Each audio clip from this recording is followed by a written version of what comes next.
beaucoup de politiques ou bien des associations à réfléchir à d'autres formes.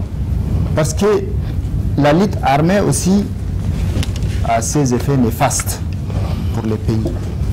Je disais tantôt que je ne condamne pas ceux qui optent pour la lutte armée, surtout pour notre pays, pour diverses raisons. Mais la démarche du CNRD s'inscrit dans le fait que la diaspora tchadienne regorge des ressources humaines énormes que nous n'avons pas si exploitées. Il y a certains de nos compatriotes qui disent souvent nous sommes neutres, nous ne sommes pas politiques. Ça ne veut rien dire quand vous êtes tchadien. Mais le pays est au bord du gouffre.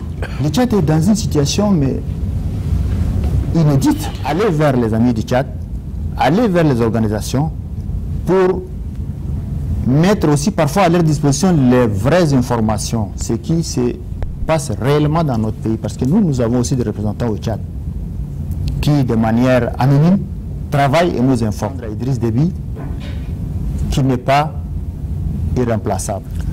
Où le président Idriss Déby organise un dialogue inclusif comme le demandent les partis politiques. Donc nous nous inscrivons dans cette démarche aussi. Qui dit dialogue inclusif dit donc rencontre de tous les Tchadiens, de toutes les forces vives du Tchad, associations de la société civile, politique intérieure ou extérieure, politico-militaire, partisans du gouvernement, et ce qu'on dit les partis alliés de MPS. Donc tout le monde doit s'asseoir pour jeter les bases d'un Tchad nouveau. Le cas Idriss Déby ou autre se posera en ce moment. Donc où cette démarche,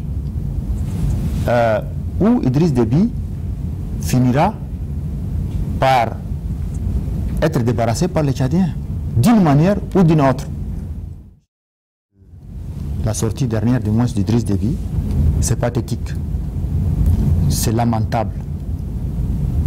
C'est inédit même cette situation parce que le président vient dire devant les télévisions internationales que j'ai été amené ou bien forcé à changer la constitution. D'abord c'est des mensonges, cette première partie de son discours.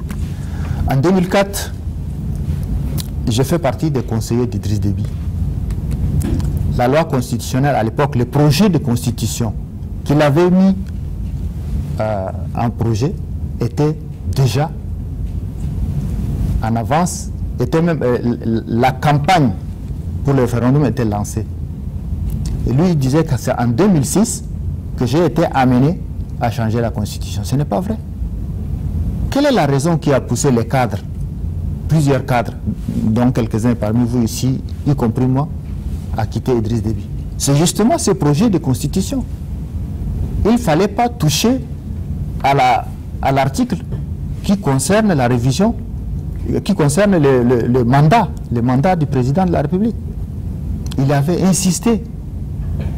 Beaucoup de ses conseillers ou de ses partisans lui avaient déconseillé de s'aventurer dans cette voie. Donc, s'il dit que les Français l'ont obligé à modifier la Constitution, c'est un mensonge.